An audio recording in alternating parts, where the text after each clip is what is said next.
पुरारी। श्री राम जय जय राम। श्री राम जय जय राम। जय जय जय हनुमान गोसाई। जय जय जय हनुमान गोसाई। जय जय जय हनुमान गोसाई। जय जय जय हनुमान गोसाई। कृपा करो गुरुदेव की नाई। कृपा करो गुरुदेव की नाई। कृपा करो गुरुदेव की नाई। कृपा करो गुरुदेव की नाई।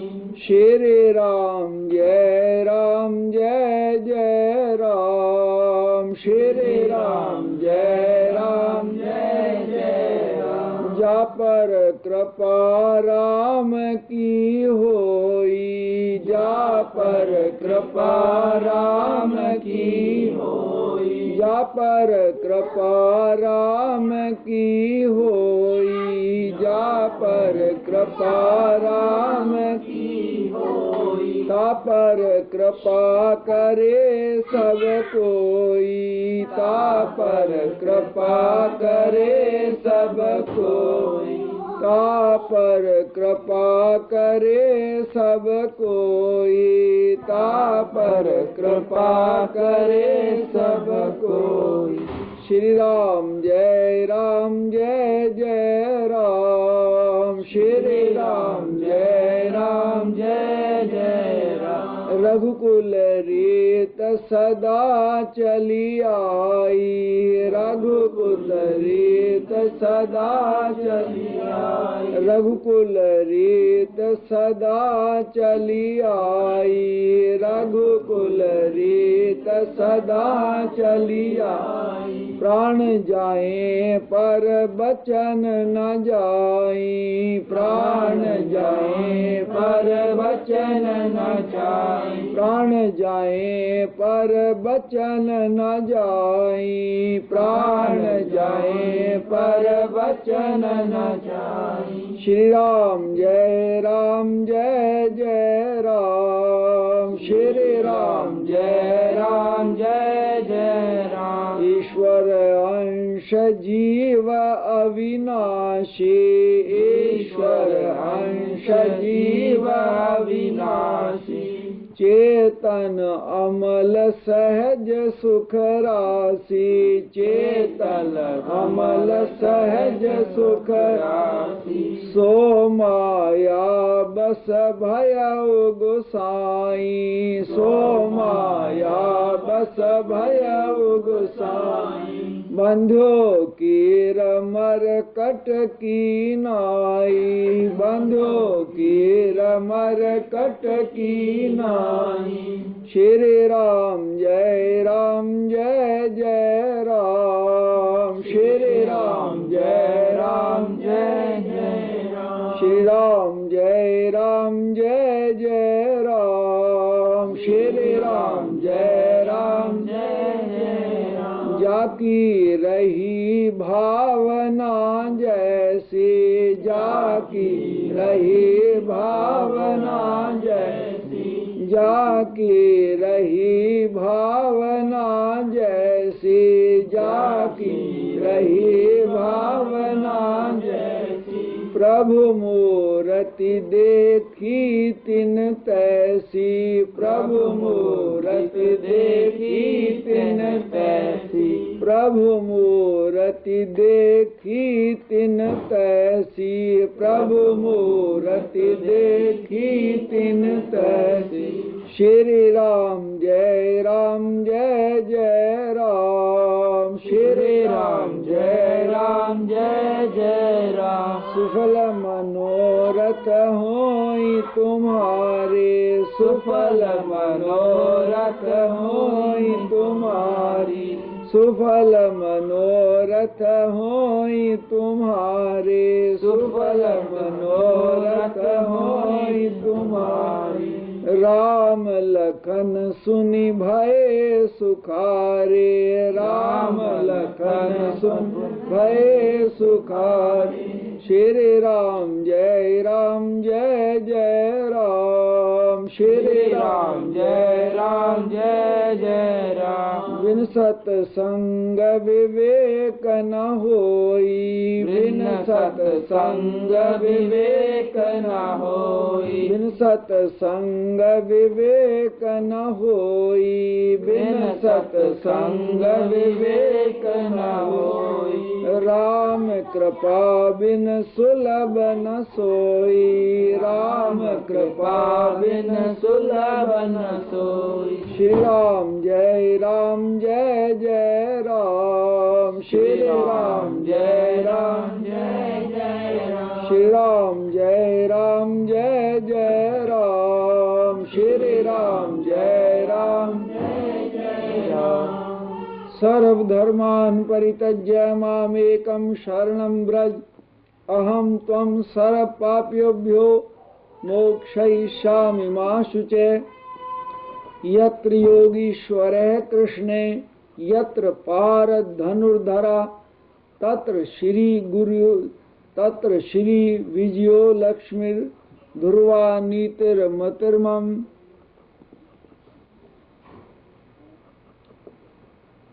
पावन पवित्र श्रीमद् भगवद गीता, 4 वेद, 6 शास्त्र, 18 पुराण, 108 उपनिषद, इस सारे ग्रंथों का सार है। गीता के 700 श्लोक हैं, 18 अध्याय हैं और उसके 3 सब्जेक्ट हैं। ज्ञान योग, कर्म योग, भक्ति योग। अंधेरे में जैसे आदमी को कुछ नजर नहीं आता, ठीक इसी तरह से ज्ञान के प्रकाश के बगैर जीव को कोई बोध नहीं होता। जैसे अंधकार, रात्रि के अंधकार में आदमी कहाँ जाए भटक जाता है, रास्ता नजर नहीं आता। भगवान कृष्ण गीता में कहते हैं, ज्ञान सब पापों का नाश करता है। ज्ञान के बगैर जीव अंधों के समान है। अज्ञान तिमरंधानाम ज्ञानांजन शलाकया तस्मै श्री गुरुवे नमः। अज्ञान के अंधेरे में जो ज्ञान का प्रकाश करता है, उसे ही हम ज्ञान कहते हैं। इसलिए गीता के 3 सब्जेक्टों में पहला ज्ञान, ज्ञान योग, दूसरा भक्ति योग। ज्ञान हो लेकिन मनुष्य के भीतर प्रेम ना हो, प्रेम का ही दूसरा नाम भक्ति है। ज्ञान निरर्थक हो जाता है। सूखा ज्ञान आदमी की बुद्धि की केवल वर्जिश रह जाती है और वकील की दलील से अधिक और कुछ नहीं रहता। इसलिए ज्ञान के साथ भक्ति अर्थात प्रेम, और इस ज्ञान और भक्ति को दोनों को मेल कराता है कर्म योग।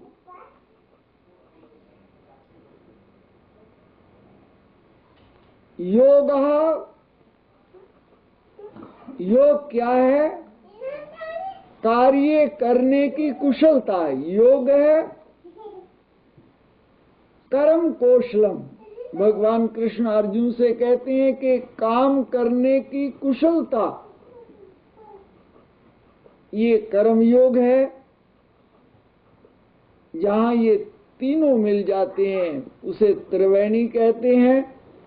जैसे गंगा, जमुना और सरस्वती, ये तीनों इलाहाबाद में मिलती हैं और इन तीनों मिलने का नाम है प्रयागराज, त्रिवेणी का संगम।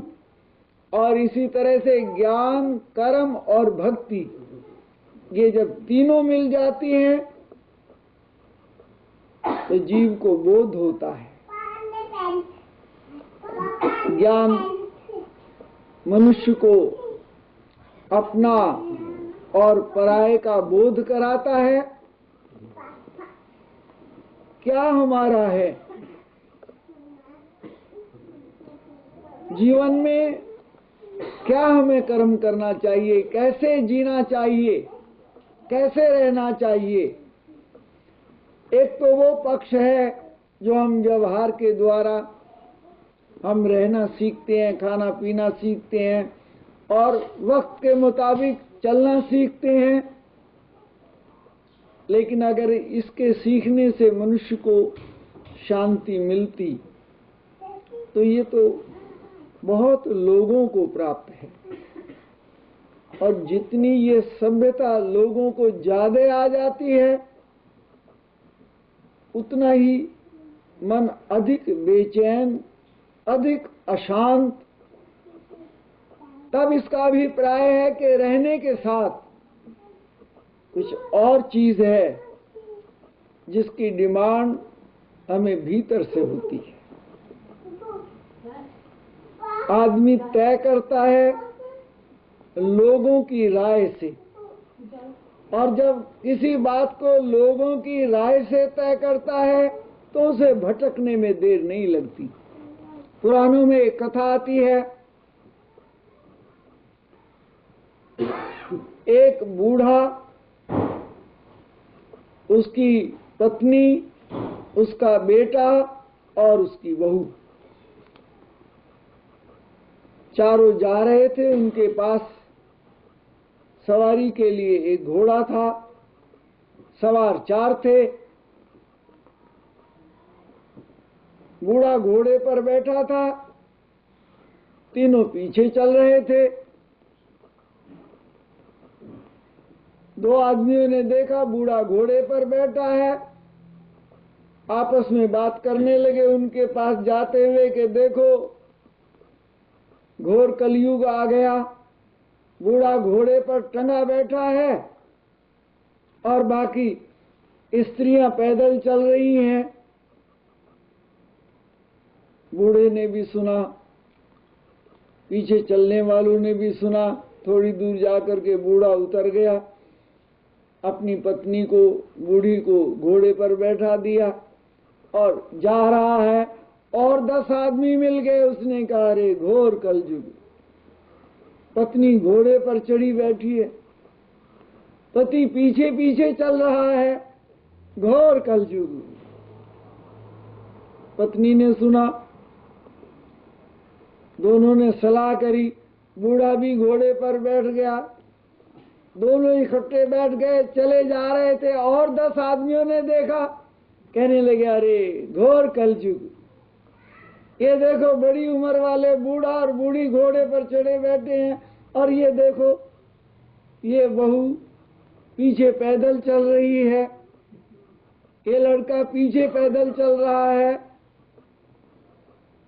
बूढ़ा और बूढ़ी घोड़े से उतर गए और बहू को घोड़े पर बैठा दिया। बहू जा रही है और 10 आदमी मिल गए। उसने कहा घोर कलयुग, सेवा का तो वक्त ही गुजर गया। देखो जवान बहू घोड़े पर चढ़ी बैठी है, सास ससुर सब पैदल घसरते हुए जा रहे हैं, पति पीछे जा रहा है, घोर कलयुग। अब लड़का भी घोड़े पर बैठ गया। पहले बाप और माँ घोड़े पर बैठी थी, अब लड़का और बहू घोड़े पर बैठ गया तो लोगों ने कहा रे घोर कलयुग, सेवा का तो नाम निशान ही मिट गया। देखो बेटा, बहू घोड़े पर जा रही है। उन्होंने सोचा चारों ही बैठ गए।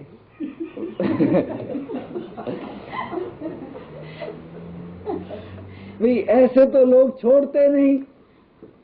हमने दोनों ने बैठ बैठ कर देख लिया, एक एक ने बैठ बैठ कर देख लिया, चारों घोड़े पर चढ़ करके बैठ गए। जब चारों घोड़े पर बैठे, थोड़ी दूर चला तो लोगों ने कहा अनर्थ हो गया, इस बेचारे का तो जवान नहीं है, बेजवान घोड़ा है और इन्हें कुछ नहीं दिखता, घोड़े पर चढ़े, अनर्थ हो गया। अब वो चारों ही उतर गए, चारों उतर गए, घोड़ा खाली छोड़ दिया। अब घोड़ा खाली जा रहा है, लोग उसे देख रहे हैं, कहते लोग देखो बेवकूफ।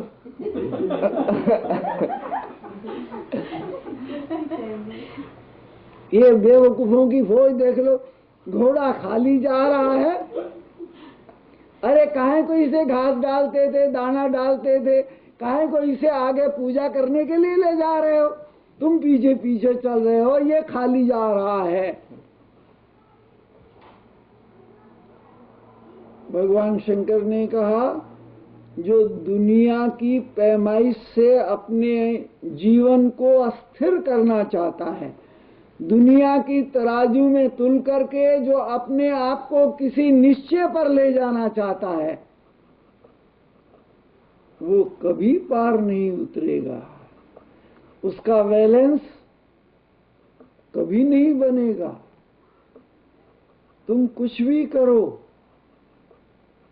आलोचना होगी, और अगर तुम डामाडोल हो तो और डामाडोल हो जाओगे। कहते हैं जब महात्मा बुद्ध बचपन से ही वैराग्यवान थे, उन्होंने देखा है, इतिहास में लिखा है कि बुद्ध के पिता को पहले से विद्वानों ने, पंडितों ने बोला था कि ये तुम्हारा बेटा, ये तुम्हारे पास इसका रहना मुश्किल है, और अगर ये तुम्हारे पास रह गया तो संसार का ये चक्रवर्ती बादशाह बनेगा, और नहीं तो ये संन्यास ले जाएगा। चक्रवर्ती बादशाह बन जाए मेरा बेटा, ये सुन करके तो बाप को बहुत खुशी थी, लेकिन संन्यास ले जाए ये उसे पसंद नहीं था। उसने इंतजाम किया कि कोई ऐसी चीज इसे नजर ना आए जिसे देख करके इसे वैराग आ जाए। एक रोज महात्मा बुद्ध बगीचे में घूमने के लिए निकले तो पतझड़ का मौसम था, पत्ते गिर रहे थे, झड़ रहे थे, गिर रहे थे। बुद्ध ने देखा और अपने सारथी से पूछा, ये पत्ते क्यों गिर रहे हैं?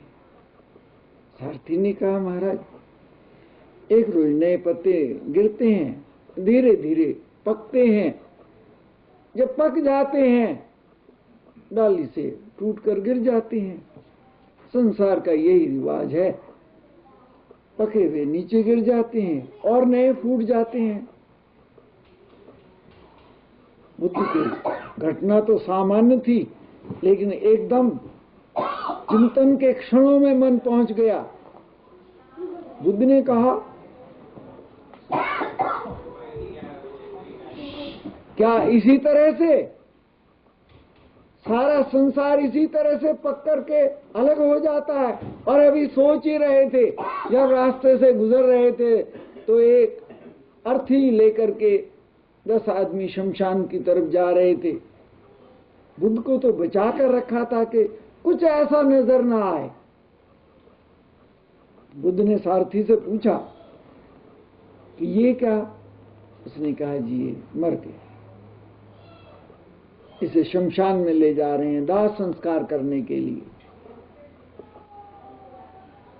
बुद्ध को और वैराग की चिंगारी जगी और निश्चय करके 1-2 दिन में महात्मा बुद्ध ने अपने पिता से कहा कि मैं घर छोड़ना चाहता हूं, संन्यास लेना चाहता हूं, जंगल में आत्मज्ञान के लिए तपस्या करूंगा। बुद्ध ने कहा, बुद्ध के पिता ने कहा, देखो एक बार विवाह करा लो, फिर तुम्हारी इच्छा होगी छोड़कर चले जाओ। बुद्ध ने स्वीकार कर लिया। बुद्ध ने स्वीकार किया, लेकिन एक शर्त लगाई कि जिसके साथ मेरा विवाह हो उसे ये बात खोल कर कह दी जाए कि बुद्ध शादी के बाद घर छोड़ करके संन्यास ले ले। फिर ये ना कहना, स्त्री को अच्छी तरह से समझा दो, ये मत कहना कि मुझे धोखा दिया है, पहले से हमें मालूम नहीं था। एक राजा की पुत्री इस बात के लिए राजी हो गई, कोई बात नहीं, शादी के बाद अगर वो संन्यास ले जाएगा तो कोई बात नहीं, मुझे स्वीकार है। विवाह हो गया। विवाह होने के बाद चारों तरफ से महात्मा बुद्ध को सलाह देने लगे। उनके मित्र, उनके प्यारे, उनके रिश्तेदार, उनके पिता के दोस्त, चारों तरफ से बुद्ध का घर भरा रहता इस बात के लिए तुम्हें इस वक्त संन्यास नहीं लेना चाहिए, तुम्हें इस वक्त संन्यास नहीं लेना चाहिए। स्त्री ने कहा, देखो प्रतिज्ञा के मुताबिक मैं आपको नहीं रोक सकती, लेकिन मैं एक प्रार्थना कर सकती हूं।